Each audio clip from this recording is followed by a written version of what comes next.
माँ की दोस्त के साथ रहने के बाद मुझे न सिर्फ उसकी योगा वाली अदाओं का सामना करना पड़ता था, बल्कि हर समय उसके अचानक टेस्ट लेने से भी बचना पड़ता था। यहाँ तक कि उसके आसपास की शादीशुदा खूबसूरत महिलाएं भी मुझ पे लाइन मारती थी, और इसकी वजह ये थी कि माँ नहीं चाहती थी कि मैं कॉलेज में कोई गलती करूँ और उन्हें जल्दी दादी बना दूं। इसीलिए उन्होंने मुझे अपनी सबसे अच्छी दोस्त सिंह यीसान के पास छोड़ दिया। आंटी सिंह खूबसूरत भी थी, दिल की अच्छी भी और बहुत समझदार भी, लेकिन एक कमी थी, वो मुझे हमेशा बच्चा समझती थी। कुछ भी करने में शर्म नहीं करती थी। हर सुबह उठते ही सबसे पहले योगा करती थी। हालांकि उनकी उम्र अब जवान नहीं रही थी, लेकिन उनकी बॉडी अब भी कमाल की थी और उनका स्वभाव एक शरारती लड़की जैसा था। शायद इसकी वजह ये थी कि अमीर बनने के बाद वो हमेशा घर पर हाउसवाइफ बन के रही। सुना था कि उन्होंने कई साल पहले बहुत सारा पैसा कमा लिया था और उनके पति भी एक बड़े बिजनेसमैन थे। उन्होंने पैसे मिलने के बाद एक बड़ा मौका देखा और अपनी जवान पत्नी को छोड़कर अफ्रीका में इन्वेस्ट करने चले गए। वो हर साल करोड़ों रुपए कमाते हैं, इसलिए आंटी सिंह ने खुद पैसा संभालना भी छोड़ दिया। घर के सारे पैसों की जिम्मेदारी अपने पति को दे दी। लेकिन आज अचानक एक फोन आने के बाद उनकी मानो दुनिया ही टूट गई। पता नहीं फोन पर क्या कहा गया, लेकिन आंटी सिंह का चेहरा एकदम सफेद पड़ गया। उनके आंसू रुक ही नहीं रहे थे। उन्होंने अपने पति झाओ रोंगुओ को जानवर कहा और गुस्से में फोन काट दिया। फिर टेबल पर सिर रख के जोर जोर से रोने लगी। वो सच में बहुत दुखी लग रही थी। मैं कुछ सेकंड तक समझ नहीं पाया कि क्या हुआ। फिर जल्दी से जाकर उन्हें गले लगाकर दिलासा दिया। आंटी सिंह, क्या हुआ? जो आंटी हमेशा हंसती खेलती रहती थी, वो इस समय बिल्कुल टूटी हुई लग रही थी। उनका पूरा शरीर आंसुओं से भीगा हुआ था। काफी देर बाद तब जाकर उन्होंने खुद को संभाला और बैठ गई। फिर मुझे पूरी बात बताई। सुनकर मैं भी हैरान रह गया। असल में झाओ रोंगुओ की अफ्रीका वाली फैक्ट्री युद्ध में फंस गई थी और उस पर बहुत बड़ा कर्ज चढ़ गया था। लेकिन वो अब समस्या सुलझाने के बजाय पिछले एक महीने से देश में लोगों को धोखा देकर पैसा जुटा रहा था और उसने आंटी सिंह के ही नाम पर 50 मिलियन का लोन लिया था। यहाँ तक कि घर और गाड़ियां भी चुपके से गिरवी रख दी और आखिर में कुछ स्थानीय प्रेमिकाओं को लेकर वो भाग गया। जब लोन देने वाले उसे कांटेक्ट नहीं कर पाए तो वो लोग आंटी सिंह के ही पास आ गए। मोबाइल पर बैंक की आखिरी चेतावनी भी दिखाई दे रही थी। अगर 1 करोड़ रुपए की बकाया रकम नहीं चुकाई गई तो अगले दिन सुबह 8 बजे बंगला सील कर दिया जाएगा। तभी आंटी सिंह को जैसे कुछ याद आया। उन्होंने गुस्से में फोन उठाने की कोशिश करी।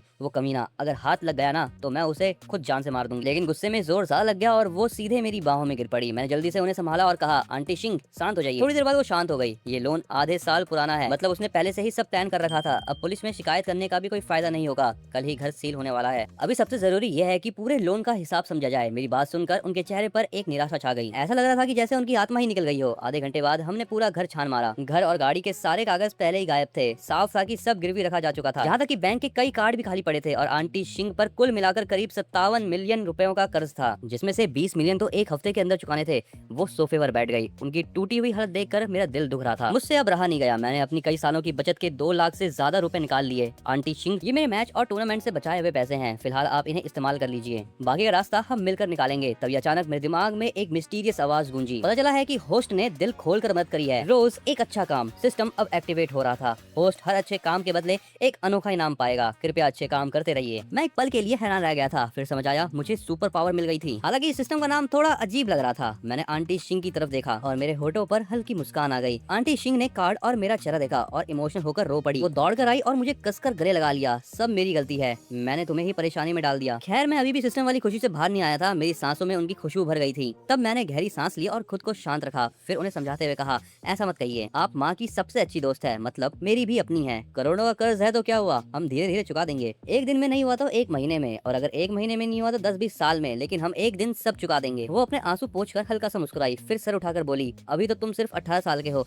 और मैं तो अब बूढ़ी हो गई हूँ। मेरी बातों से उनका हौसला लौट आया। उनकी आंखों में फिर चमक दिखाई देने लगी। उन्होंने कहा, मैं शियाओ फेंग की बात मानूंगी, यानी मेरी। धीरे धीरे सब चुका देंगे। वो हल्के से पंजों पर उठी और उनके गर्म होठ मेरे कान को छू गए। मैं पहले अपने बैग और गहने बेच दूंगी, इतना कहकर वो ऊपर भाग गई। तभी अचानक मेरी आंखों के सामने सुनहरी रोशनी चमकी। सिस्टम की आवाज आई, होस्ट की नेक मदद को पहचान लिया गया है, इनाम एक्सरे जैसी दिखने वाली आंखें। मैं चौंक गया। मेरी आंखों के सामने का सीन अचानक बदल गया। ऐसा लग रहा था कि रुकावटें गायब हो गई हो। मैं फर्श के आर पार देख सकता था। मैंने अनजाने में ऊपर आंटी सिंह को ढूंढने के लिए देखा, लेकिन सबसे पहले डरावनी नसें, मांसपेशियां और हड्डियां दिखी। मैं बुरी तरह घबरा गया। मैंने मन ही मन गाली दी, ये कैसी बेकार ताकत दे दी। फिर मैंने जल्दी जल्दी फोकस किया और उस पावर को इस्तेमाल करना सीखने लगा। योगा ड्रेस के आर पार मुझे आंटी सिंह की गोरी त्वचा दिखाई देने लगी। मैं तो ऊपर नीचे कुछ और भी देखने वाला था, लेकिन तभी मैंने अपने आप को रोका। बस रुक जा। मैंने तुरंत अपनी नजरें हटा ली। मुझे डर था कि खुद पर काबू न खो दूं। थोड़ी देर प्रयोग करने के बाद मुझे पता चला कि पलक झपकाकर इस शक्ति को ऑन ऑफ किया जा सकता है, मतलब जब चाहो तब देख सकते हो। मैं उत्साहित होकर पूरे घर में अपनी नजर दौड़ाने लगा, साथ में ये भी देखने लगा कि कहीं छुपे कमरे तो नहीं है। तभी अचानक मेरी नजर दीवार पर लगी एक पेंटिंग पर पड़ी। मुझे उसके पीछे कुछ गड़बड़ लग रही थी। मैंने तुरंत मुक्का मार दीवार तोड़ दिया और अंदर एक छोटा लकड़ी का डब्बा छिपा मिला। खोलकर देखा तो उसमें 12 सोने की ईंटें चमक रही थी। वाह, कितना छुपा कर रखा था। अगर ये एक्सरे आंखें ना होती तो शायद ये सोना कभी बाहर ही नहीं आता। मैंने अंदाजा लगाया, आज के हिसाब से इसकी कीमत करीब 8 मिलियन रुपए होगी। पक्का वो घटिया आदमी अपनी काली कमाई छुपा कर गया था। शायद जल्दी में इन्हें साथ नहीं ले जा पाया। मैं सोच रहा था कि ये बात मैं आंटी को बताऊं या नहीं। तभी ऊपर देखा, आंटी पंजों के बल खड़ी अलमारी के ऊपर रखा ज्वेलरी बॉक्स निकाल रही थी और वो नजारा पूरी तरह ध्यान भटकाने वाला था। मैंने गहरी सांस ली, सोने का डब्बा उठाकर मैं सीधा ड्रेसिंग रूम में भाग गया। ड्रेसिंग रूम में आंटी जमीन पर बैठी थी, उनके सामने महंगे बैग और गहनों का ढेर पड़ा था। मैं उनके पास जाके बैठ गया और डिब्बा आगे बढ़ाया। आंटी देखिए मुझे क्या मिला। उन्होंने खोलकर देखा तो उनकी आंखें हैरानी से बड़ी हो गई। कांपती आवाज में बोली, ये तुम्हें कहाँ से मिला? फैंग, कहीं तुमने बैंक तो नहीं लूट लिया? मैंने तुरंत सिर हिलाया, नहीं, ये स्टडी रूम की दीवार के अंदर छुपा था, काफी गहराई से छिपाया गया था। आंटी ने भौहें सिकोड़ ली और मेरा कान पकड़ लिया। स्टडी रूम में सीक्रेट जगह थी और मुझे पता ही नहीं था। कहीं तुम और वो कमीना मुझसे कुछ छुपा तो नहीं रहे थे? दर्द से मैं चिल्ला पड़ा, अरे आंटी छोड़िए, मैं कसम खाता हूँ मेरा उससे कोई लेना देना नहीं, बस मेरी किस्मत थी कि ये मुझे मिल गया। अगर मैं कहूँ कि मेरे पास एक्सरे जैसी आंखें हैं तो क्या आप मानोगी? उन्होंने आंखें सिकोड़कर शरारती मुस्कान के साथ कहा, वाह, हमारा फैंग बड़ा होकर मजाक करना भी सीख गया। अगर तुम्हारे पास सच में एक्सरे आंखें हैं तो मतलब तुम मुझे रोज चोरी छुपे देखते रहते हो। तो बताओ मैंने कौन से रंग के कपड़े पहने हैं? इतना कहकर वो मेरे सामने घुटनों के बल बैठ गई और मुझे छेड़ने लगी। मैंने बेबस होकर हाथ फैला दिया। मन ही मन सोचा, सच बोलो तो खाला कोई भरोसा ही नहीं करता। मैं एक तरफ उन्हें बेझिझक देख रहा था और दूसरी तरफ बहाना बना रहा था, अरे ऐसा कुछ नहीं है, आंटी इतनी खूबसूरत है कि कोई भी उन्हें देखना चाहेगा। मुझे बस लगा कि स्टडी रूम में कुछ छूटा हुआ होगा, इसलिए मैं वहाँ पर ढूंढने चला गया, लेकिन सच में वो सोना मिल गया। ये सुनकर उनका चेहरा हल्का लाल हो गया। उन्होंने हल्की खांसी करी, आंखों में थोड़ी घबराहट थी। बस इतनी सी बात? हाँ, बस इतनी सी बात। मेरी बात सुनकर थोड़ा सा मुस्कुराई, फिर उन्होंने मुझे गले लगा लिया। अच्छा है, मेरा फैंग सबसे अच्छा है, तुम्हें कभी बिगड़ना नहीं चाहिए। और हाँ, तुमने अभी कहा कि रोज मेरे बारे में सोचते हो, क्या मतलब है उसका? क्या वो कोई जल्दी से सो जाने वाली तकनीक है? उन्हें गले लगाने से मेरी सांस ही रुकने लगी। मैंने दबी हुई आवाज में बोला, आंटी मुझे सांस नहीं आ रही। तब जाकर कहीं उन्होंने मुझे शर्माते हुए छोड़ा। ध्यान हटाने के बाद उन्होंने एक सोने की ईंट उठाकर दीवार पर मार दी और गुस्से में बोली, उसने अपनी दूसरी और तीसरी औरतों पर पैसे उड़ाए और खुद के लिए पैसे छुपा कर रखे, ऊपर से उसने इतनी चालाकी से छुपाया भी। कमीना, अगर हाथ लगाया ना। उन्हें गुस्से से कांपते देख मैंने तुरंत नजरें हटा ली। मुझे थोड़ा चक्कर सा आने लग गया था। जब उनका गुस्सा थोड़ा शांत हुआ तो हमने फिर हिसाब लगाया। सोने और गहनों को मिलाकर करीब 10 मिलियन रुपए बन रहे थे। हालांकि पूरा लोन चुकाने के लिए ये काफी नहीं था, लेकिन फिलहाल राहत जरूर मिल सकती थी। काम खत्म होने के बाद आंटी ने माथे का पसीना पोंछा, इतनी देर से भागदौड़ कर रही हूँ, पूरा शरीर चिपचिपा हो गया है, मैं जाकर नहा लेती हूँ, तुम तब तक अपना जाके मन बहला लो। इतना कहने के बाद वो हाई हील पहनकर कमर लहराते हुए बाथरूम की तरफ चली गई। साथ ही धीरे धीरे बड़बड़ाने लगी, ये 10 मिलियन भी काफी नहीं है, थोड़ी देर में अपनी अमीर सहेलियों से मदद मांगनी पड़ेगी, और अगर कुछ नहीं हुआ तो फैंग को ही अपनी खूबसूरती का फायदा उठाना पड़ेगा। वैसे भी वो इतना हैंडसम है, मेरी सहेलियों को तो ऐसे लड़के बहुत पसंद है। उसकी माँ ने बस प्यार करने से मना किया है, अगर सिर्फ दिखावे तक ही बात रहे तो शायद वो रूल्स तोड़ना नहीं माना जाएगा। ये तरीका आजमाया जा सकता है, अगर एक बार के 10 लाख ले तो गलत नहीं होगा, है ना? मेरी वो शरारती सहेलियां तो वैसे भी लड़कों की दीवानी है, बस प्यार करने की इजाजत नहीं है। मैं भी उसकी ये सारी बातें सुन रहा था। मुझे ऐसा लग रहा था कि वो शायद जानबूझकर मुझे सुनाने के लिए बोल रही है ये बातें। चलते चलते वो बार बार पीछे मुड़कर मुझे आंख मार रही थी और मुझे छेड़कर खुद ही खुश हो रही थी। उनकी मुस्कान इतनी शरारती थी कि होठ बंदी नहीं हो रहे थे। सच कहूँ तो अगर आंटी सिंह की उम्र सामने ना होती तो सिर्फ उनका चेहरा और बातें सुनकर कोई भी उन्हें बड़ी उम्र की महिला नहीं मानता। मुझे अपनी माँ की बात याद आ गई। उन्हें डर था कि मैं कॉलेज में प्यार व्यार में पड़ जाऊंगा और वो जल्दी दादी बन जाएगी, इसीलिए उन्होंने अपनी सबसे करीबी दोस्त को मेरी देखरेख के लिए चुना था। लेकिन अब सोचकर हंसी आती है, माँ शायद समझ ही नहीं पाई कि असली मासूम कौन है और चालाक कौन, क्योंकि इस एक महीने में आंटी सिंह के सामने मैं सच में बिल्कुल सीधा साधा लड़का बन गया था। जब सारी टेंशन थोड़ी कम हुई तो आंटी सिंह फिर से अपने पुराने शरारती मूड में लौट आई। उनकी खुशी और पॉजिटिवनेस अब वापस आ गई थी। बाथरूम से पानी की आवाज आने लगी, वो नहाते हुए गुनगुनाने भी लगी थी। मैं मुस्कुराते हुए बैठा रहा, हालांकि कुछ दिखाई नहीं दे रहा था, लेकिन उनकी आवाज सुनना भी किसी खूबसूरत एहसास से कम नहीं था। लेकिन तभी अचानक सिस्टम की मिस्टीरियस आवाज फिर मेरे दिमाग में गूंजी। होस्ट द्वारा सोने की ईंट लौटाने की नेक भावना दर्ज की गई, इनाम शरीर की क्षमता में वृद्धि। सिस्टम की आवाज खत्म होते ही मुझे साफ महसूस हुआ कि मेरा शरीर पहले से ज्यादा ताकतवर हो गया है। ऐसा लग रहा था जैसे मेरी मांसपेशियां दोबारा बन रही हो, पूरा शरीर और ज्यादा फिट और मजबूत लगने लगा। सबसे ज्यादा खुशी मुझे इस बात की हुई कि मेरी पूरी शारीरिक क्षमता और ज्यादा बेहतर हो गई है। मैं ड्रेसिंग रूम में गया, ऐसा लग रहा था जैसे पूरा शरीर और ज्यादा एथलेटिक हो गया हो। मैंने कपड़े उतारकर आईने के सामने खुद को देखा, वाह, मैं खुद ही अपने फिदा हो रहा हूँ। मैं तो किसी ग्रीक गॉड के जैसा परफेक्ट दिख रहा था। सही बता दो मेरी बॉडी पहले से काफी अच्छी थी। उधर आंटी सिंह की गोरी त्वचा हल्की गुलाबी चमक लिए हुई थी। उनके शरीर से नहाने की बात की खुशबू आ रही थी। लगता था वो कपड़े लाना भूल गई थी, इसीलिए धीरे धीरे सर बाहर निकाल कर देख रही थी कि मैं गया या नहीं। लेकिन तभी उनकी नजर ड्रेसिंग रूम की तरफ पड़ गई। उस समय मैं उनकी तरफ पीठ करके खड़ा था। मेरी पीठ की मांसपेशियां साफ और मजबूत दिख रही थी। जैसे जैसे मैं अलग अलग पोज बना रहा था वैसे वैसे मसल और उभर कर दिखाई दे रही थी। उनमें पावर और अट्रैक्शन साफ साफ झलक रही थी। मुझे महसूस हो रहा था कि मेरी पर्सनैलिटी भी पहले से ज्यादा कमाल की हो गई है। मुझे एक अलग ही कॉन्फिडेंस महसूस हो रहा था, पूरा अंदाज ही बदल गया था। आईने में पड़ती रोशनी से मैंने देखा कि आंटी सिंह की नजरें जैसे वहीं रुक गई थी। उनकी आंखें अचानक बड़ी हो गई, चेहरे पर साफ हैरानी दिख रही थी। उनके हल्के खुले लाल होठ अब और ज्यादा शरीर से खुल गए थे। वो तो कुछ पल के लिए पूरी तरह खो गई थी, मानो उन्हें होश ही नहीं रहा हो। फिर अचानक उनकी आंखों में घबराहट चमकी, चेहरा तेजी से लाल हो गया। उनके कान और गाल दोनों ही लाल पड़ गए थे, जैसे बिना सोचे समझे उन्होंने अनजाने में बोलना शुरू किया, अरे फैंग तुम ये क्या? लेकिन उनकी आवाज अटक गई। वो बहुत धीमी और कांपते हुई लग रही थी। मैंने आवाज सुनकर पीछे मुड़ के देखा और ऐसे पूछा जैसे कुछ हुआ ही ना हो, अरे आप ना चुकी? ये सुनते ही आंटी सिंह की आंखें और फैल गई। उनकी आंखों में साफ लिखा था, हे भगवान, क्या ये सच में इंसान है? उन्होंने कहा अभी नहीं। इतना कहते ही आंटी सिंह ने फटाक से बाथरूम का दरवाजा बंद कर दिया। दरवाजे के उस पार होते हुए भी मुझे ऐसा लग रहा था जैसे वो दरवाजे से टिक कर तेज तेज सांस ले रही हो। उनका दिल भी बेकाबू होकर तेजी से धड़क रहा हो। मुझे यकीन था कि जैसे ही वो आंखें बंद करेंगी उनके दिमाग में बस मेरी ही तस्वीर घूमेगी। धीरे धीरे मुझे अंदर से बड़बड़ाहट सुनाई दी। हमारा छोटा फैंग तो सच में बड़ा हो गया, अब उसे छोटा नहीं बड़ा फैंग कहना पड़ेगा। नहीं नहीं नहीं शिंग यीशान, ये तुम क्या सोच रही हो? बाथरूम के अंदर से पानी के छपाकों और उनकी परेशान आवाज आने लगी। मैं अंदाजा लगा सकता था कि उनके दिमाग में कैसी उथल पुथल चल रही होगी। आखिर उनकी सबसे अच्छी दोस्त का बेटा था, लेकिन अगर सच में कुछ हो जाता तो मेरी माँ कभी उन्हें माफ नहीं करती। फिर रिश्ते भी अजीब हो जाएंगे। तुम मुझे आंटी बुलाओगे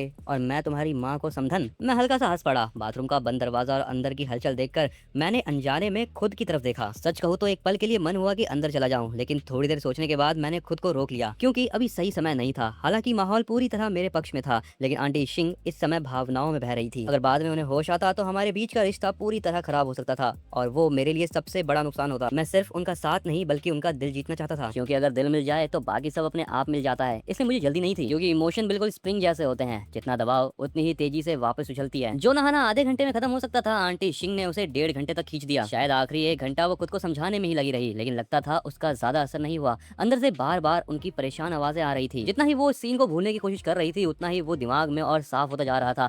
शायद उन्होंने खुद को मनाना भी शुरू कर दिया था। आखिरकार बाथरूम का दरवाजा खुला। आंटी शिंग ने गहरी सांस ली। लग रहा था वो काफी देर तक पानी में बैठी रही। इतनी देर नहाने की वजह से उनका शरीर थोड़ा ढीला और थका हुआ लग रहा था, जैसे पूरी ताकत निकल गई हो। शायद उन्होंने मन ही मन फैसला कर लिया था कि जो होना होगा वो होकर रहेगा। हर समय बचते रहना भी कोई हल नहीं है, इसलिए अब वो सब कुछ किस्मत पर छोड़ देना चाहती थी। उन्होंने शरीर से पानी पोंछा और बाथरोब पहनकर बाहर आ गई। थोड़ी देर बाद उन्होंने एक खूबसूरत ड्रेस पहनी, जिसमें उनका शरीर और भी अट्रैक्टिव लग रहा था। उनकी खूबसूरती साफ झलक रही थी। पूरा अंदाज बहुत एलिगेंट था। थोड़ी देर बाद वो हाई हील पहन के नीचे आई। मैं हॉल में बैठा मोबाइल चला रहा था। जब मैंने उन्हें लाल चेहरे के साथ नीचे आते देखा तो जानबूझकर पूछा, आंटी शिंग आपका चेहरा इतना लाल क्यों है? क्या बुखार हो गया? उन्होंने हल्का सर झुका लिया। उनकी आंखों में घबराहट साफ दिख रही थी। वो मेरी आंखों में देखने की हिम्मत नहीं कर पा रही थी। बाथरूम का वेंटिलेशन खराब हो गया था। हाँ, खराब हो गया था। बहुत गर्मी लग रही थी। मैंने उनकी बात पकड़ी नहीं, क्योंकि उनकी हर हरकत मेरे सामने साफ थी और शायद पहली बार मैंने उन्हें इतना शर्मीला और नाजुक देखा था। वो सच में बहुत प्यारी लग रही थी। मुझे अंदर ही अंदर जीत जैसा महसूस हो रहा था। अब उनकी नजरों में मैं शायद कोई छोटा बच्चा नहीं रहा। तभी उन्होंने धीरे से कहा, फैंग आज तुम्हारी कोई क्लास है क्या? मुझे थोड़ा काम है, मैं चाहती हूँ कि तुम मेरे साथ चलो। उनकी आवाज हल्की कांप रही थी। मैंने बताया कि आज मेरी कोई क्लास नहीं है, और वैसे भी आंटी शिंग आपने मुझे इतना खास इनाम दिया है तो मैं आपकी हर बात मानूंगा। बताइए क्या काम है? बोली, इनाम? कैसा इनाम? आंटी शिंग एक पल के लिए चौंक गई। फिर उन्होंने देखा कि मेरी नजर उनकी हाई हील्स पर टिक गई है। तभी उन्हें याद आया कि थोड़ी देर पहले उन्होंने मजाक में कहा था कि मुझे उनकी अलमारी नहीं छूनी है। वो शर्मा कर हल्का सा बोली और उनका चेहरा लाल हो गया। छी, तुम बहुत शरारती हो गए हो, सच में बिगड़ते जा रहे हो। तुम्हें बिल्कुल गंदा नहीं लगता? मैं हंसकर बोला, गंदा कहाँ, तुम्हें तो आपकी खुशबू है, बहुत अच्छी लगती है। अरे हमारा छोटा फैंग सच में बड़ा हो गया है। उन्होंने हल्की खांसी की। आंखों में घबराहट साफ दिखाई दे रही थी। लाल चेहरा उन्हें और भी खूबसूरत बना रहा था। वो, मैं जानती हूँ कि तुम अब बच्चे नहीं रहे। इस उम्र में ऐसी बातों को लेकर उत्सुक होना बिल्कुल नॉर्मल है, लेकिन वो सब बहुत गंदा होता है। तो बस तुम्हें छेड़ रही थी, तुमने उसे सच कैसे मान लिया? अरे तुम्हारी उम्र में यार, मैं भी कभी तुम्हारी उम्र की थी। तुम बस एक गर्लफ्रेंड बना लो। इतना कहते ही उन्हें कुछ याद आया। उनका चेहरा अचानक बदल गया। अरे नहीं, तुम्हारी माँ ने तो तुम्हें गर्लफ्रेंड बनाने से मना किया है, लेकिन अगर गर्लफ्रेंड नहीं होगी तो? अरे तुम्हारी माँ सच में कभी कभी अजीब सोचती है। इस मामले में तो उन्होंने बड़ी गलती कर दी। मुझे उनसे इस बारे में बात करनी पड़ेगी। कोई कैसे बिना प्यार के रह सकता है? ऐसे तो इंसान परेशान रह जाएगा। नहीं नहीं, मैं उन्हें बस देखते ही रह गया। क्या यही प्यार में उलझी हुई औरतों की सोच होती है? ऐसा लग रहा था जैसे उनका दिमाग पूरी तरह उलझ गया हो, जैसे सोचने की ताकत ही गड़बड़ा गई हो। लेकिन थोड़ी देर की हंसी मजाक और छेड़छाड़ के बाद आंटी शिंग भी धीरे धीरे सहज होने लगी और फिर से वो पहले वाली आत्मविश्वासी आंटी बन गई। उन्होंने गहरी सांस ली। लेकिन आगे से ऐसा बिल्कुल नहीं चलेगा। वो बहुत गंदा है। अगर तुम्हें सच में ऐसे किसी चीज की जरूरत हो तो मुझे बताना, मैं तुम्हारे लिए कोई तरीका सोचूंगी। आंटी सिंह ने गहरी सांस ली। काफी देर तक सोचने के बाद आखिरकार शर्माते हुए उन्होंने यही समाधान बताया। मैं एक पल के लिए चौंक गया। इसका भी कोई उपाय निकाला जा सकता है? मुझे महसूस हुआ कि उनकी सोच अब धीरे धीरे बदल रही है। अरे क्या? अरे बस बात खत्म, अब और नहीं। वैसे भी अभी हमें एक खूबसूरत अमीर दोस्त से मिलने जाना है, वो भी काफी पैसे वाली है। उससे थोड़ा पैसा उधार मांगना है। तो बताओ क्या मेरा फैंग मेरे साथ चलेगा? बस माहौल बनाने के लिए, सिर्फ माहौल बनाने के लिए? मैंने मुस्कुराकर पूछा। आंटी सिंह, अभी तो आप कह रही थी कि मुझे अपनी खूबसूरती बेचनी पड़ेगी और एक रात के लाखों मिलेंगे। तुम्हारी हिम्मत कैसे हुई? आंटी सिंह ने तुरंत आंखें बड़ी कर ली। उनकी गोरी उंगलियां मेरी तरफ उठ गई। अगर तुमने मुझसे छुप कर ऐसा कुछ किया ना तो मैं सीधा तुम्हारी माँ को बता दूंगी, फिर वो खुद तुम्हारी खबर लेगी। ठीक है, मैंने शरारती मुस्कान के साथ सिर हिलाया। अब समझ गया, मतलब आपसे छुप कर नहीं करना चाहिए। ये सुनते ही वो मेरे सामने आकर खड़ी हो गई। फिर उन्होंने हाई हील उतार कर एक तरफ फेंक दी और अपना पैर मेरे ऊपर रख दिया। फैंग, तुम्हारी हिम्मत बढ़ती जा रही है। अब अपनी आंटी से मजाक भी करने लगे। यकीन मानो, मैं तुम्हारी माँ को फोन कर दूंगी, कहूंगी कि उनका बेटा उनकी सबसे अच्छी दोस्त की इज्जत नहीं करता। मैंने उनके पैर की तरफ देखा जो मेरे सीने पर था। फिर गहरी सांस लेकर मैंने धीरे से दोनों हाथ ऊपर उठा दिए। हाथ उठाने का मतलब हार मानना नहीं है। मैं बस इतना कहना चाहता हूँ कि आंटी, आपको अभी थोड़ी और प्रैक्टिस की जरूरत है। मैं किसी से डरता नहीं हूँ। आधे घंटे बाद एक पिंक लग्जरी कार विला से निकली। वो सीधे एक शांत और शानदार हाई फाई रेस्टोरेंट की तरफ गई। वहाँ पहले से ही एक अमीर आंटी हमारा इंतजार कर रही थी। हम एक बेहद प्राइवेट और शांत कमरे में पहुंचे। वहीं मेरी मुलाकात उस अमीर महिला से हुई। वो बिल्कुल वैसी नहीं थी जैसा मैंने सोचा था, न मोटी न ज्यादा मेकअप वाली और ना ही बदसूरत, बल्कि वो पतले शरीर वाली एक खूबसूरत अमीर महिला थी। उनका चेहरा हल्की रेडनेस से भरा हुआ था और वो बेहद अट्रैक्टिव लग रही थी। हालांकि उनकी लंबाई 5 फुट 3 इंच के आसपास थी और फिगर भी आंटी सिंह जितना कमाल का था, लेकिन उनमें एक अलग ही अट्रैक्शन थी। सबसे खास बात ये थी कि उनकी पर्सनैलिटी बहुत कमाल की थी, जिससे नजर हटाना मुश्किल हो रहा था। उनका चेहरा किसी मॉडल से अलग नहीं था, हालांकि उनका अंदाज आंटी सिंह से अलग था, लेकिन दोनों की खूबसूरती अपने अपने तरीके से कमाल की थी। उन्हें देखकर मेरा दिल तेज धड़कने लगा, लेकिन वो थोड़ी नशे में लग रही थी। उनके सामने कई खाली शराब की बोतलें थी और अब चेहरा भी हल्का लाल हो चुका था।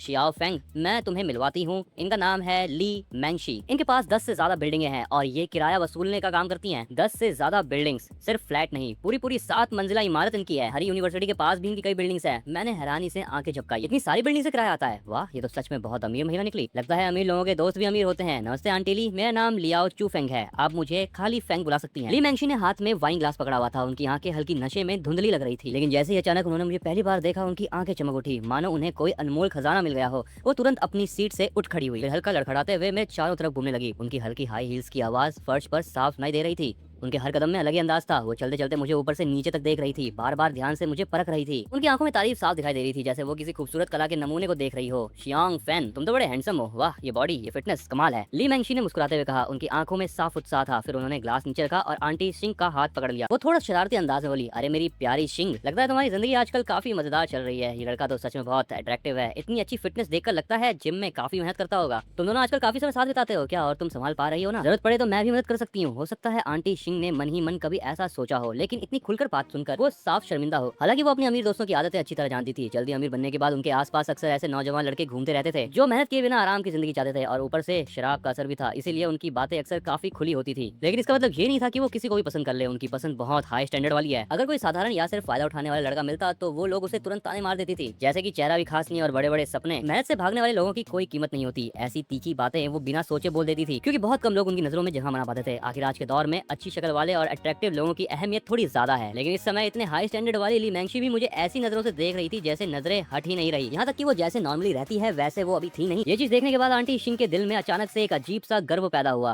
हैंडसम है ना, तुम्हें जलन तो नहीं हो रही ना? तुम्हें ये चाह कर भी नहीं मिलेगा। कैसी बातें कर रही हो, ये मेरी सबसे अच्छी दोस्त का बेटा है। लेकिन उनकी बात पूरी होने से पहले ही ली मैंगशी की आंखें फैल गई, जैसे उन्होंने मुझे एक नजरिए से देखना शुरू कर दिया हो। दोस्त का बेटा? सच में? तुम तो हमेशा इतनी शांत और सीधी लगती थी। मुझे लगा था तुम्हें ऐसी चीजों में कोई दिलचस्पी नहीं होगी, लेकिन तुम तो काफी अलग निकली। अब तो मुझे भी ऐसे दोस्त चाहिए। अरे सिंह, हम तो अच्छे दोस्त है ना। बोलते बोलते अचानक वो हल्का लड़खड़ाकर मेरी तरफ झुक गई। हैंडसम लड़के, मुझे थोड़ा चक्कर सा आ रहा है, क्या तुम मुझे वॉशरूम तक ले जा सकते हो? तुम भी ना। हम लोग आपस में मजाक कर ले तो अलग बात है, लेकिन वो अभी कॉलेज स्टूडेंट है, बस मेरे साथ रह रहा है और कुछ नहीं। हाँ, कॉलेज स्टूडेंट? ये सुनकर ली मैंगशी की आंखें और चमक उठी। कॉलेज का समय कितना शानदार होता है, मुझे भी अपने कॉलेज के दिन याद आ गए। आंटी सिंह ने जल्दी से उन्हें वापस बैठाया। अब बस भी करो, मेरा और फैंग का कोई ऐसा रिश्ता नहीं है जैसा तुम सोच रही हो। मैं सच में तुमसे जरूरी काम के लिए मिली हूँ। लेकिन ली मैंगशी ने वाइन ग्लास उठाया और सीधे आकर मेरे पास बैठ गई। वो आराम से मेरे कंधे से टिक गई और मुस्कुराते हुए बोली, कोई बात नहीं, अगर ऐसा कुछ नहीं है तो और भी अच्छा है। अब तो मुझे बिल्कुल भी अजीब महसूस नहीं होगा। पहले लगा था कहीं मैं तुम्हारी दोस्त से कुछ छीन ना लूं। मुझे लग रहा था कि ली मैंगशी पूरी तरह नशे में थी। इतनी खुलकर बात करना सच में हैरान करने वाला था। वो धीरे धीरे मेरी तरफ और करीब आने लगी और साथ ही अपना छोटा जैकेट भी उतारने लगी। लेकिन मानना पड़ेगा, वो अमीर महिला खुद का बहुत ख्याल रखती थी। उनसे हमेशा हल्की और अच्छी खुशबू आ रही थी। उनकी हर हरकत में एक अलग ही स्टाइल और अट्रैक्शन था, जिससे माहौल और भी खास लग रहा था। अरे हैंडसम लड़के, तुम्हारी बात समझ नहीं आती। इतनी खूबसूरत महिला के साथ रहते हो, फिर भी खुद को कंट्रोल कैसे कर लेते हो? कहीं सिर्फ दिखने में ही अच्छे तो नहीं? अगर ऐसा हुआ तो सच में अफसोस की बात होगी। क्या मैं सिर्फ दिखावे क्या हूँ? मैं हंस पड़ा। मन कर रहा था कि अभी इन्हें जवाब दे दूं, ताकि इन्हें पता चल जाए कि मैं मजाक नहीं हूँ। ली मैंगशी, तुम मेरे फैन को छेड़ रही हो। यकीन मानो, ज्यादा बोली तो मैं तुम्हें नहीं छोड़ूंगी। आंटी सिंह अभी सच में गुस्से में लग रही थी, जैसे अभी उठकर उनके पास चली जाएगी। ये देखकर ली मैंगशी ने जीभ बाहर निकाली, फिर खुद को संभालते हुए बोली, अरे अरे शांत हो जाओ, इतना गुस्सा किस बात का? मैं तो बस मजाक कर रही थी। तुम इतनी सीरियस क्यों हो रही हो? आओ ना, मुस्कुराओ जरा। मेरी प्यारी सिंह, इतना कहकर वो मजाक में उनके करीब झुक गई। मुझे तो लगा आंटी सिंह सच में उन्हें थप्पड़ मार देगी, लेकिन वो जानती थी कि ली मैंगशी बस शराब के नशे में मजाक कर रही थी। उनका दिल से कोई बुरा इरादा नहीं था। जब ली मैंगशी ने आंटी सिंह का बेबस चेहरा देखा तो वो ऐसे खुश हुई जैसे उन्हें कोई बड़ी जीत मिल गई हो। उन्होंने वाइन की बोतल उठाकर जीत का इशारा किया। देखा,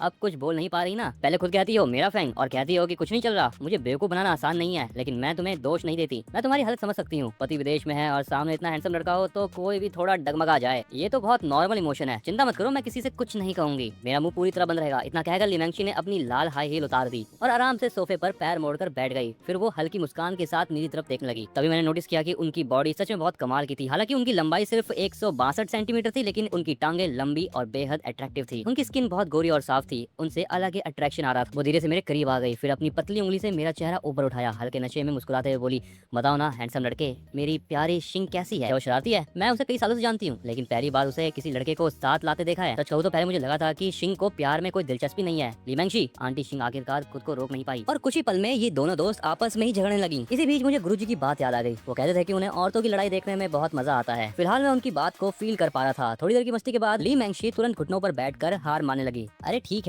है मेरी प्यारी दोस्त, गलती हो गई, माफ कर दो, माफ कर दो। उसने अपने सर से पसीना पोंछा, फिर अचानक गंभीर होकर मेरी तरफ देखने लगी और सिंह ईशान से पूछा, तुम दोनों सच में साथ नहीं हो? सिंह हल्की सांस ले रही थी। मस्ती और भाग दौड़ की वजह से उनके चेहरे पर पसीने की छोटी छोटी बूंद आ गई। नहीं, ऐसा कुछ नहीं है। लीमैंगशी की आंखें तुरंत चमक उठी। अगर तुमने इस हैंडसम लड़के को अपना नहीं बनाया तो फिर मुझे मौका लेने से मत रोकना। वो मेरी तरफ मुड़ी और ध्यान से मुझे देखने लगी। हैंडसम लड़के, क्या आसान रास्ता अपनाना चाहोगे? क्या 20 साल की मेहनत बचाना चाहते हो? क्या जिंदगी की ऊंचाइयों पर पहुंचना चाहते हो? बताओ, आंटी की टांगे कैसी लग रही हैं? अरे मेरी स्टॉकिंग्स को क्या हो गया? सब इस प्यारी दोस्त की वजह से हुआ। उसने इन्हें फाड़ दिया, लेकिन मेरे बैग में एक नई जोड़ी रखी है। क्या ये हैंडसम लड़का मेरी मदद करेगा उन्हें बदलने में? आजकल के लड़कों को ऐसी स्टॉकिंग वाली टांगे बहुत पसंद आती हैं। आओ छूकर देखो, शर्माओ मत, थोड़ा खुलकर रहो, आंटी तुम्हें कुछ नहीं कहेगी। अगर ये पसंद नहीं तो आंटी के पास चमकदार वाली भी है। तुम्हें कौन सी स्टॉकिंग पसंद है? आंटी सब पहनकर दिखा सकती है। मैं दीवार से टिक गया और मजबूरी में दोनों हाथ ऊपर उठा दिए, मानो कि सरेंडर कर रहा हूँ। मैंने सिंह ईशान की तरफ देखा और कोशिश की कि मैं मासूम दिखूं। हालांकि दिल में एक अजीब उत्साह लगातार बढ़ रहा था। ये अमीर आंटी सच में बातों में बहुत खुली हुई है, लेकिन मैं ये भी अच्छी तरह जानता था कि अगर मैंने जरा भी गलत रिएक्शन दिया तो सिंह आंटी मुझसे बहुत निराश हो जाएगी। ले आंटी खूबसूरत जरूर थी, लेकिन सिंह आंटी मुझे ज्यादा पसंद थी। अपने बेहतर भविष्य के लिए मैंने खुद को रोक लिया। ये लिया आंटी बार बार ऑक्टोपस की तरफ मेरी तरफ बढ़ रही थी। तब सिंह आखिर गुस्से में बोली, अपने पैर नीचे करो, कहीं लड़का बेहोश ना हो जाए। बदबू? किसने का बदबू है? मैं अपना ध्यान बहुत रखती हूँ। देखो कितनी गोरी और मुलायम है, पता नहीं कितने लोग इनके दीवाने हैं। लीमैंगशी खुलकर हंस पड़ी और अपनी आधी स्टॉकिंग उतार दी, जिससे उनकी गोरी और चिकनी टांगे दिखने लगी। मैं तो कह रहा हूँ कि इन टांगों को देखकर कोई भी 3 कटोरी चावल खा ले। मेरी आंटी शिंग इनसे पूरी तरीके से परेशान हो चुकी थी। मैं समझ सकता था अब उन्हें लग रहा होगा कि मुझे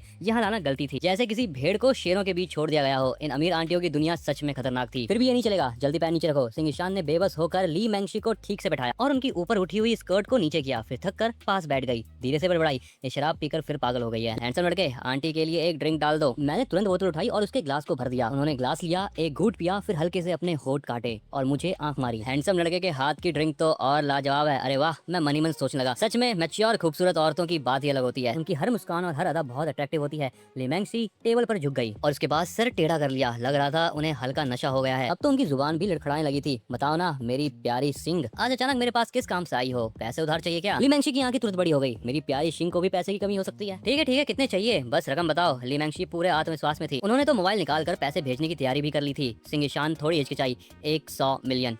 कितना? पूरे 100 मिलियन। ये सुनते ही लीमैंगशी थोड़ा पीछे हट गई। उन्होंने जानबूझकर मेरा हाथ दबाया। तो फिर अपने छोटे बॉयफ्रेंड से मांग लो, उसके पास तो कई 100 मिलियन होंगे। सिंह ईशान ने तुरंत आंखें घुमाई, लेकिन मैंने देखा कि अब वो छोटा बॉयफ्रेंड कहलाने पर मना भी नहीं कर रही थी। शायद अब उन्हें आंटी ली को सुधारने की भी परवाह नहीं थी। वैसे गलतफहमी रहना भी ठीक ही था, वरना सामने बैठी ये भूखी शेरनी शायद मुझे अब निगल ही जाती। तो अभी तुम कितने पैसे दे सकती हो? मुझे तुरंत पैसों की जरूरत है। सिंह आंटी की आवाज में चिंता और बेबसी साफ थी। लीमैंगशी नशे में सिर हिला रही थी। उनकी आंखें धुंधली हो चुकी थी। अगर 100 मिलियन चाहिए थे तो पहले बताना था, तब शायद होते, लेकिन अभी मेरे पास इतने नहीं है। हाँ, लेकिन अगर कुछ मिलियंस की बात हो तो अभी ट्रांसफर कर सकती हूँ। इंसान का स्वभाव हमेशा बीच का रास्ता निकालने वाला होता है। सिंह ईशान भी ये बात अच्छी तरह समझती थी। हालांकि वो ऐसा नहीं करना चाहती थी, लेकिन उन्हें सच में पैसों की बहुत जरूरत थी। उन्होंने कहा, 10 मिलियन। क्या इतने मिल सकते हैं? मैं 3 साल में लौटा दूंगी, ब्याज तुम तय कर लेना। सिंह ईशान ने दांत भींचकर कहा। लीमैंगशी हैरानी से बोली, तुम आखिर करना क्या चाहती हो? घर में आराम की जिंदगी से बोर हो गई हो क्या? अब बाहर निकलकर कुछ नया करना चाहती हो? सिंह ईशान ने लंबी सांस ली और सिर हिला दिया, लेकिन कुछ नहीं बोली, क्योंकि अगर घर की बातें बता देती तो शायद एक पैसा भी उधार नहीं मिलता और अब उनके पास गिरवी रखने के लिए भी कुछ नहीं बचा था। ये देखकर लीमैंगशी ने ज्यादा सवाल नहीं किए। वो लगभग नशे में मेरे ऊपर गिर ही गई थी। मेरी प्यारी सिंह, मैं बहाना नहीं बना रही, लेकिन इन दिनों मेरे पास पैसों की तंगी है। मैं एक बड़ा प्रोजेक्ट संभाल रही हूँ। ये सुनते ही सिंह ईशान का दिल बैठ गया। तो तुम्हारे पास पैसे हैं भी या नहीं? सिर्फ 10 मिलियन चाहिए? इतना तो जरूर होगा। हाँ, होंगे तो सही, लेकिन मेरी प्यारी सिंह, अपने इस शांत से बॉयफ्रेंड को 2 दिन के लिए मुझे उधार दे दो ना। मुझे वो सच में बहुत पसंद है। उसकी बाहों में सोते हुए ऐसा लगता है कि मैं पापा की गोद में हूँ। बहुत सिक्योर महसूस करती हूँ। मुझे पहले कभी ऐसा एहसास नहीं हुआ। ये सुनकर मुझे महसूस हुआ कि मेरी बाहों में पड़ी वो पूरी तरह ढीली पड़ चुकी थी और सामने बैठी सिंह ईशान का चेहरा तुरंत ठंडा पड़ गया। अगर तुम ऐसी बातें करोगी मैंगशी, तो फिर हमारी दोस्ती भी खत्म हो जाएगी। मुझे पैसों की जरूरत है, लेकिन इतनी भी नहीं कि मैं अपने छोटे को कर्ज चुकाने के लिए बेच दूं। लीमैंगशी अभी भी मेरे सीने पर टिकी हुई थी। उन्होंने सिंह ईशान का गुस्सा वाला चेहरा देखा। पहले थोड़ा हैरान हुई, फिर अचानक हंस पड़ी। अरे ठीक है, मैं मजाक कर रही थी। देखो तो कितनी घबरा गई हो। मैं बस मजाक कर रही थी। भला मैं सच में तुम्हारे छोटे बॉयफ्रेंड को कैसे ले जा सकती हूँ? लीमैंगशी सीधी होकर बैठ गई। अब उसकी आंखें थोड़ी साफ लग रही थी। मेरी प्यारी सिंह, हमारी इतनी सालों की दोस्ती है। अगर तुम परेशानी में हो तो मैं कैसे मत ना करूँ? ठीक है, 10 मिलियन ही सही। मैं वापस जाकर इंतजाम करती हूँ। 2 दिन में पैसे ट्रांसफर कर दूंगी। अगर तुम बताना नहीं चाहती तो मैं भी नहीं पूछूंगी कि पैसों की जरूरत क्यों क्यों है? बस आराम से संभालना, अगर कभी पूरी तरह मजबूर हो जाओ तो मेरे पास आ जाना। मेरे पास और कुछ ज्यादा नहीं, लेकिन घर बहुत है, तुम जहाँ चाहो वहाँ रह सकती हो। सिंह ईशान साफ तौर पर इमोशनल हो गई। उन्होंने हल्का सा सिर हिलाया, लेकिन ये फीलिंग 3 सेकंड भी नहीं टिकी, क्योंकि उनका चेहरा तुरंत जम सा गया। ली मैंगसी अचानक फिर से अपनी शरारती हरकतों पर उतर आई। वो मुस्कुराते हुए मेरी बाहों में इधर उधर सिमटने लगी। अच्छा, लेकिन पहले थोड़ा ब्याज तो ले लूं, अब इसके लिए मुझे डांटना मत। हैंडसम लड़के, क्या आंटी तुम्हें सुंदर लगती है? क्या आंटी की टांगे पतली हैं? शुगर देखना चाहोगे? तुम्हारी बॉडी सच में बहुत अच्छी है। मैंने बेबस होकर दोनों हाथ फैला दिए और सिंह ईशान की तरफ देखा, मानो कह रहा हूँ मैंने कुछ नहीं किया, मैं तो पूरी तरह फंस गया हूँ, सब उनकी तरफ से हो रहा है। सिंह ईशान ने मेरी तरफ देखा, उनकी आंखों में हल्की शर्म और अपराध बोध था, यानी वो गिल्टी महसूस कर रही थी। मुझे लगा मैं उनका मतलब समझ गया हूँ। शायद वो सोच रही थी, फेंग आंटी को माफ कर देना, बाद में इसकी भरपाई कर दूंगी, अभी थोड़ा सह लो। आखिर ली मैंगशी ने इतनी बड़ी मदद जो की थी, इसलिए वो ज्यादा कुछ कह भी नहीं पा रही थी। लेकिन मैंने देखा कि सिंह आंटी मुंह फेर कर बैठ गई। उनके होठ थोड़े फूले हुए थे, जैसे अंदर ही अंदर थोड़ी जलन और बेचैनी महसूस हो रही हो। बस थोड़ा ही चिपको, तुम सच में बहुत शरारती हो। नहीं नहीं, इतना काफी नहीं है, इस हैंडसम लड़के की खुशबू बहुत अच्छी है। ली मैंगशी छोटे बच्चे की तरह खुशी से मुझसे लिपटी रही। मैं बस बेबस होकर मुस्कुराया। कुछ देर बाद हल्की खर्राटों की आवाज आने लगी। वो मेरे कंधे पर सिर रख के सो चुकी थी। उसके होठों पर अभी भी हल्की मुस्कान थी। अचानक उसने नींद में कुछ बड़बड़ाया, पापा मुझे आपकी बहुत याद आती है। मैंने उसे नीचे उतारने की कोशिश की, लेकिन उसने मेरी गर्दन पकड़ ली। पूरा शरीर कोआला की तरह मुझसे लिपट गया और कसकर मुझ पर टंग गई। उसकी गोरी और मुलायम टांगे मेरी कमर को कस के पकड़ी हुई थी। नहीं पापा, मुझे छोड़कर मत जाइए। ये देखकर मेरा सिर सुन्न हो गया। सिंह आंटी, ये तो बहुत अजीब हो रहा है, और ये फीलिंग, ये हालत, अगर सिंह आंटी यहाँ नहीं होती तो शायद मैं खुद को संभाल नहीं पाता। ये बेवकूफ औरत बिना। सिंह ईशान ने हल्की नाराजगी के साथ मुझे ली मैंगसी के बचपन और परिवार के बारे में बताया। उन्होंने कहा कि उसे बचपन से प्यार की कमी रही है और शराब पीने के बाद वो अक्सर खुद पर काबू खो देती है। डैडी या पापा जैसी बातें वो बस नशे की हद में बोलती है। मुझे उन्हें सीरियसली नहीं लेना चाहिए। तुम उसे पकड़े रहो, हम उसे घर छोड़ाते हैं, यहाँ सुलाना ठीक नहीं होगा। सिंह ईशान ने बेबस होकर सिर हिलाया। उन्होंने जमीन पर पड़ी हुई हाई हील उठाई और कमरे से बाहर निकल गई। मैं भी अपनी बाहों में ली मैंगशी को उठाए पीछे चल पड़ा। शरीर मजबूत होने के बाद मैं एक हाथ से उसे आसानी से संभाल सकता था। उसके शरीर से हल्की और अच्छी खुशबू आ रही थी। इतनी शराब पीने के बाद भी उससे बदबू नहीं आ रही थी, बल्कि वो खुशबू तो मुझे अजीब तरह से अपनी ओर खींच रही थी। सिंह आंटी, क्या ली आंटी हमेशा इतना पागल रहती है? मैंने अचानक पूछ लिया। सिंह ईशान गाड़ी चलाते हुए बोली कि ली मैंगशी आमतौर पर ऐसी नहीं होती, वो सिर्फ कुछ खास हालत में या शराब पीने के बाद ऐसी हरकतें करती है। उन्होंने मुझे भी चेतावनी दी कि अगर उसे उल्टी आए तो ध्यान रखना मेरे ऊपर ना करे। मैंने नीचे देखा, ली मैंगशी चुपचाप सिर मेरे सीने पर छिपाई पड़ी थी। क्या वो सच में मुझे किसी बच्चे की तरह देख रही थी या कुछ और सोच रही थी? और फिर क्या वो सच में सो गई थी? मेरी उंगलियां हल्का सा हिली और मेरे चेहरे पर अजीब सा भाव आ गया। मैं समझ गया। सिंह आंटी, आप गाड़ी चलाइए। पूरे रास्ते ली मैंगशी चैन से सो पाई। वो पूरी तरह मुझसे चिपकी रही, गाड़ी के हिलने के साथ बार बार मेरे ऊपर सरकती रही। उनका छोटा और खूबसूरत शरीर मेरी बाहों में सिमटा हुआ था। उनकी स्किन बहुत मुलायम थी और छूने में बेहद सॉफ्ट लग रही थी, जिससे मेरा दिल और बेचैन हो रहा था। आधे घंटे बाद गाड़ी एक बहुत बड़े घर के सामने रुकी। फिर से एक विला। मैं खुद को सोचने से रोक नहीं पाया। सिंह आंटी, क्या आपके अमीर दोस्तों की दुनिया में सब लोग ऐसे बड़े बड़े घरों में ही रहते हैं क्या? अरे क्या तुम भूल गए फैंग की मैंगशी क्या काम करती है? वो तो मकान मालिक आंटी है। सिंह ईशान आगे आगे चल रही थी और रास्ते में ली मैंगशी की शिकायतें करने लगी। उसके पास इतनी सारी प्रॉपर्टी है, लेकिन वो बस किराया वसूलने का काम करती है और उससे ही जिंदगी चलाती है। जब हम विला के अंदर गए तो मैंने देखा कि घर बहुत शानदार था, लेकिन अंदर अजीब सी खालीपन वाली शांति थी। पूरा घर किसी शोरूम जैसा लग रहा था। उसमें सिंह आंटी के घर जैसी गर्माहट बिल्कुल नहीं थी। सिंह ईशान ने मुझे बताया कि ली मैंगशी को अपने पुराने रिश्तों से बहुत डर लगता है, इसीलिए उसने कभी शादी ही नहीं की। हमने ली मैंगशी को धीरे से उसके बिस्तर पर लिटा दिया। अरे शराबी लड़की, अब हम चलते हैं, जरूरत पड़े तो मुझे फोन कर लेना। सिंह ईशान ने उसके मुलायम लाल गाल थपथपाए। मैंने आखिरी बार बिस्तर पर लेटी ली मैंगशी को देखा। फिर मैं और सिंह ईशान वहाँ से निकल गए। जब हमारी गाड़ी तेजी से दूर चली गई तब विला के बेडरूम में लेटी हुई ली मैंगशी पता नहीं कब जाग चुकी थी। वो खिड़की के पास खड़ी थी और दूर जाती गाड़ी को चुपचाप देख रही थी, जब तक वो आंखों से ओझल नहीं हो गई और पूरी तरह गायब नहीं होगी। तब जाकर वो जैसे होश में लौटी। उसके शरीर की सारी ताकत जैसे खत्म हो गई थी। उसने धीरे से पर्दे बंद किए और दीवार के सहारे टिक गई। फिर धीरे धीरे नीचे फिसलती चली गई और धीरे से जमीन पर बैठ गई और अपने गोरे घुटनों को कसकर पकड़ लिया, मानो सिर्फ ऐसे ही उसे थोड़ा सा सुकून मिल सकता था। उसने अपना चेहरा भी घुटनों में छुपा लिया। ये क्यों, ऐसा क्यों हो रहा है? ली मैंगशी का चेहरा तप रहा था, मानो आग में जल रहा हो। उसके दिल में थोड़ी शर्म भी थी और खुद पर यकीन भी नहीं हो रहा था, क्योंकि अभी थोड़ी देर पहले उस आदमी की बाहों में उसे पहली बार जिंदगी में असली सुकून महसूस हुआ था। इतना कि वो गहरी नींद में चली गई और उसने एक छोटा लेकिन अजीब सपना भी देखा। उस सपने में उसके पिता का धुंधला चेहरा धीरे धीरे बदलने लगा और उस अनजान आदमी का चेहरा बन गया। कमरे की शांत और हल्की अंधेरी हवा में धीमी सी सरसराहट सुनाई दी, फेंग। ली मैंगशी धीरे धीरे उसका नाम दोहराने लगी। फिर उसकी आंखें धीरे से बंद हो गई। उसकी लंबी घनी पलकें हल्के से कांपी, लाल होठ धीरे से खुले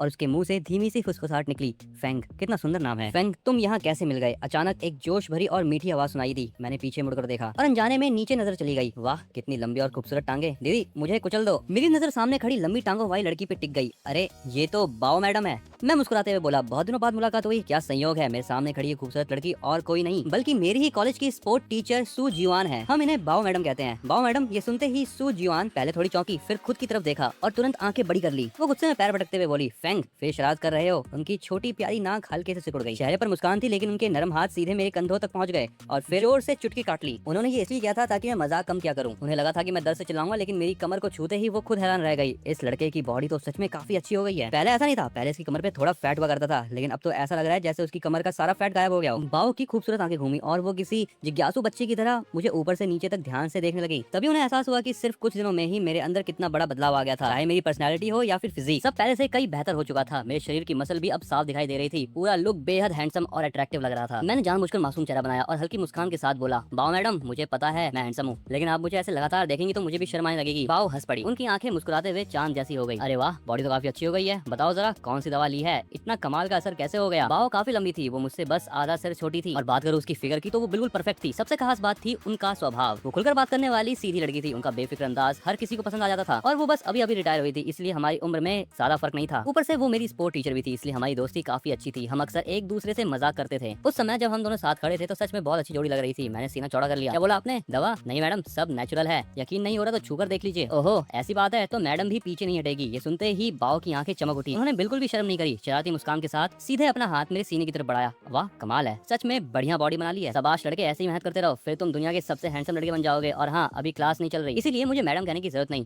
बाओ ने मुस्कुराकर कहा, मुझे दीदी कह सकते हो, मैं तो बस तुमसे कुछ साल ही बड़ी हूँ। कोई बात नहीं, मुझे तो मैडम कहना ज्यादा मजेदार लगता है। ये सुनकर बाओ एक पल के लिए चुप हो गई, उनके गाल हल्के लाल हो गए और शर्माते हुए बोली, अरे तुम भी ना, अगर आपको बाओ मैडम पसंद नहीं है तो मैं बाओ दीदी भी कह सकता हूँ, दोनों नाम अच्छे लगते हैं क्योंकि इंसान खूबसूरत है। छोड़ो, तुम्हें जो कहना है कहो। बाओ ने सिर उठाया और अचानक सीरियस हो गई। ठीक है, बाकी बातें बाद में करेंगे, तुम अभी अकेले हो, खाली हो? क्या हुआ, अगर बाओ दीदी मुझे डेट पर ले जा रही है तो मेरे पास टाइम ही टाइम है। सुनने के बाद बाओ ऐसे खुश हो गई जैसे उन्हें कोई सहारा मिल गया हो। उन्होंने दोनों हाथों में मेरी बाहें पकड़ ली और एक्साइटमेंट से हिलाने लगी। बहुत बढ़िया, मैं तो किसी को ढूंढ रही थी। क्या कहते हो फेंग, तुम्हारी मैडम को अभी तुम्हारी मदद चाहिए, क्या तुम थोड़ी देर मदद करोगे? मेरे साथ घर बदलवाने चलोगे? ये सुनकर मैं थोड़ा हैरान हो गया और पूछा, घर बदलना है? क्यों बाओ दी, आप यहाँ रहती हैं? ये तो यूनिवर्सिटी से बहुत दूर है ना? बाओ के चेहरे तुरंत उतर गया। हाँ बहुत दूर है, मैं परेशान हो चुकी हूँ, कॉलेज खुले सिर्फ 1 महीना हुआ है और मैं 7 बार लेट हो चुकी हूँ, समझ रहे हो? पूरे 7 बार। अब मुझसे और नहीं होगा, अगर ऐसे ही चलता रहा तो मैं अपनी आधी सैलरी कटवा लूंगी। मैंने कहा, तो फिर आप टीचर्स अपार्टमेंट में क्यों नहीं रहती? मैंने सिर खुजाते हुए पूछा। मैं देर से यूनिवर्सिटी आई थी, तब तक सारे अपार्टमेंट भर चुके थे। कॉलेज के अधिकारी कह रहे थे कि वो मेरे लिए कुछ इंतजाम करेंगे, तब तक मुझे कुछ महीनों के लिए बाहर किराए पे रहना होगा, लेकिन कौन जाने इसमें कितना समय लगेगा। बाओ बोलते हुए बहुत प्यार से आगे घुमाने लगी, उनके चेहरे पर साफ बेबसी दिख रही थी। तो फिर आप यूनिवर्सिटी के पास घर क्यों नहीं लेती? मुझे अचानक लीमेंगशी वाली अमीर आंटी याद आ गई।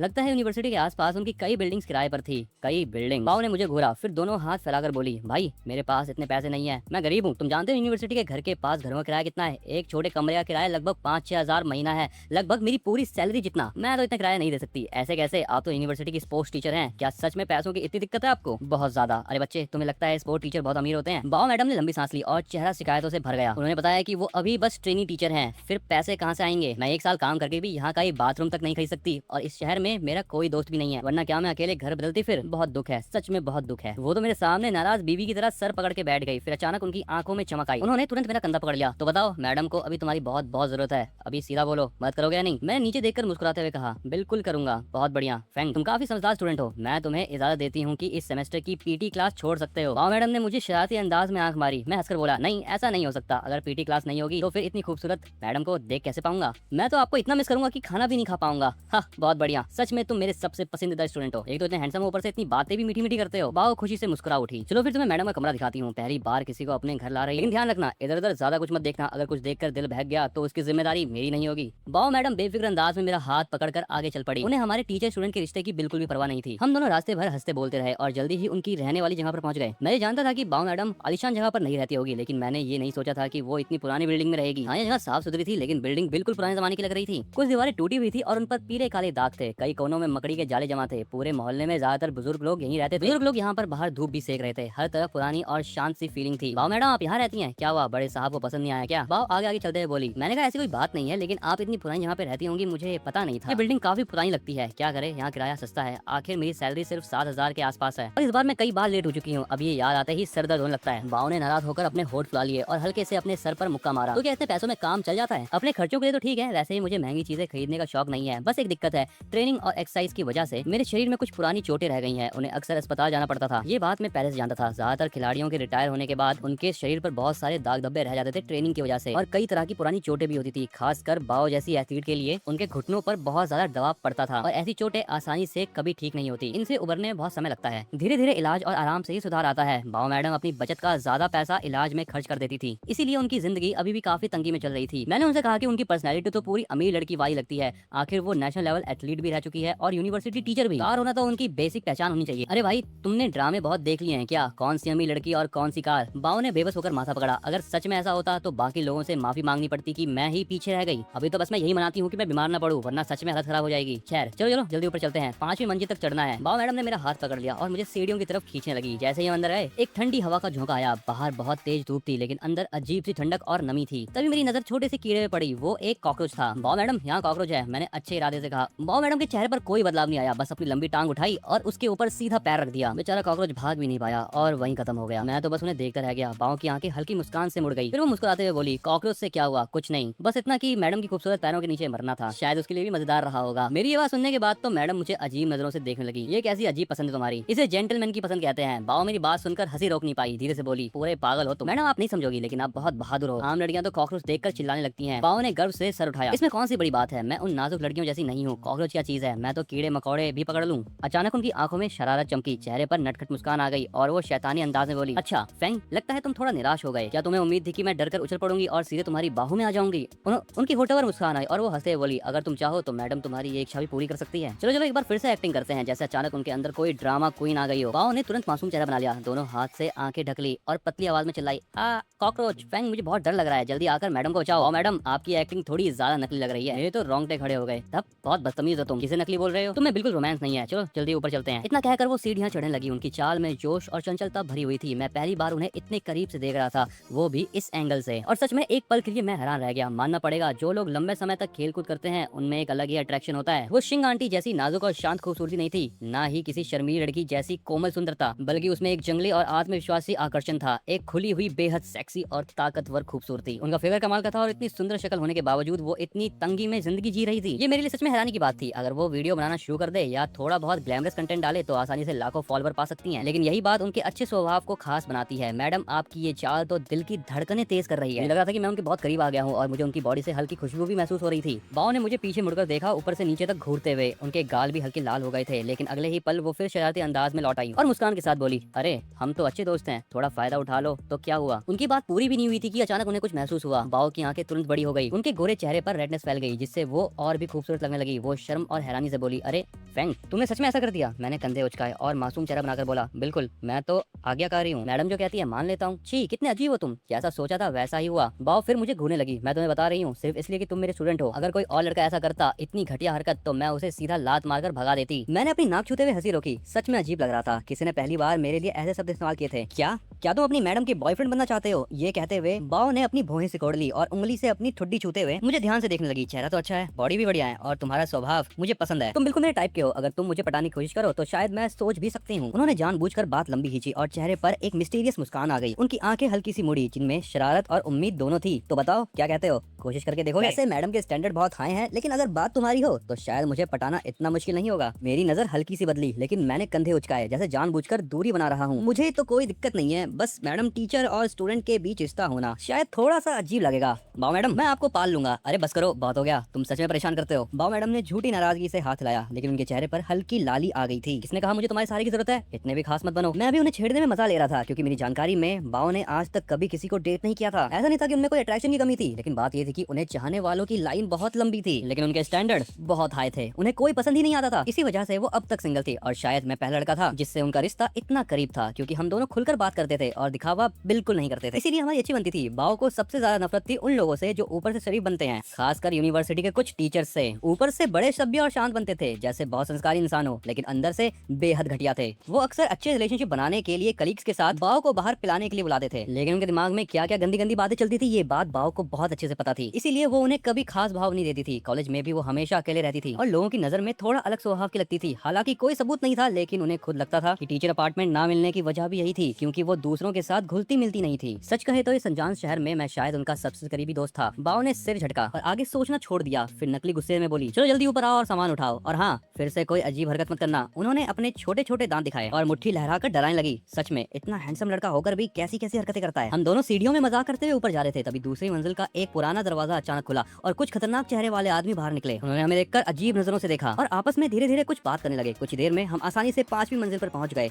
मेरी सांस बिल्कुल नहीं फूली थी, शरीर में पूरी ताकत थी। वहीं बाओ की सांसें बस थोड़ी तेज हुई थी, लेकिन वो भी ज्यादा थकी नहीं लग रही थी। लेकिन मैंने देखा कि उनके चेहरे पर पेन वाला इमोशन था। उनके घुटनों में हल्का दर्द उठ रहा था। वैसे बाओ मैडम, आप कहाँ शिफ्ट होने वाली है? है? लोहेवान। ये नाम सुनकर मैं थोड़ा चौंक गया। वहाँ का किराया भी काफी महंगा है ना, और वो यूनिवर्सिटी से अभी भी काफी दूर है। फिर वहाँ शिफ्ट होने का फायदा क्या है? लोहेवान से यूनिवर्सिटी की दूरी लगभग यहाँ जितनी ही थी, और वो इलाका भी गाँव और शहर के बीच जैसा था। ऐसा नहीं की जगह बहुत खराब थी, लेकिन माहौल बस यहाँ से थोड़ा बेहतर था। रहने की हालत लगभग एक जैसी थी, इसलिए इतना सामान उठाकर शिफ्ट होने का कोई खास फायदा नहीं था। बाव मैडम ने चाबी निकाली और पुराने ताले को खोलते हुए मेरे सवाल का जवाब देने लगी। उनके चेहरे पर अचानक घिन जैसा भाव आ गया। ये वो मजाक वाली नकली नाराजगी नहीं थी, बल्कि सच में उन्हें गुस्सा और घिन आ रही थी। परसों बारिश हो रही थी ना, मैं बारिश से बचने के लिए थोड़ी देर से वापस लौटी थी, तभी एक आदमी चुपके चुपके मेरा पीछा करने लगा और मुझसे बदतमीजी करने की कोशिश की। उसे पता भी नहीं मैं कौन हूँ। मैंने एक ही किक में उसकी हालत खराब कर दी, सीधा वहीं ढेर हो गया। उसे क्या लगा था मैं ट्रेनिंग नहीं करती? ये कहते हुए उन्होंने मुझे मुट्ठी दिखाई और हवा में जोर से कुछ किक मारकर दिखाई। उनकी मजबूत टांगे ताकत से भरी हुई लग रही थी। सच कहूँ तो उनमें अलग ही खूबसूरती थी। सच में वो काफी खतरनाक थी। अगर किसी आम इंसान को ऐसी किक लग जाए तो वो तुरंत जमीन पर गिर जाए, लेकिन फिर भी मेरी आंखों में हल्की सी सीरियसनेस आ गई। अच्छा ऐसी बात हुई थी मैडम, आप लोहेवान मत जाइए, मैं एक दोस्त को जानता हूँ, वो यूनिवर्सिटी के पास आपके लिए घर का इंतजाम कर देगा। मेरी आवाज इस बार काफी सीरियस थी, उसमें भरोसा साफ फील हो रहा था। हालांकि शिंग आंटी पर थोड़ा लोन था, लेकिन किराए के लिए कुछ हजार रुपए मैं आराम से दे सकता था, और जरूरत पड़ी तो ली मैंगशी से बात कर लूंगा। उनका और शिंग आंटी का रिश्ता इतना अच्छा था कि अच्छा घर दिलवाना उनके लिए कोई बड़ी बात नहीं थी,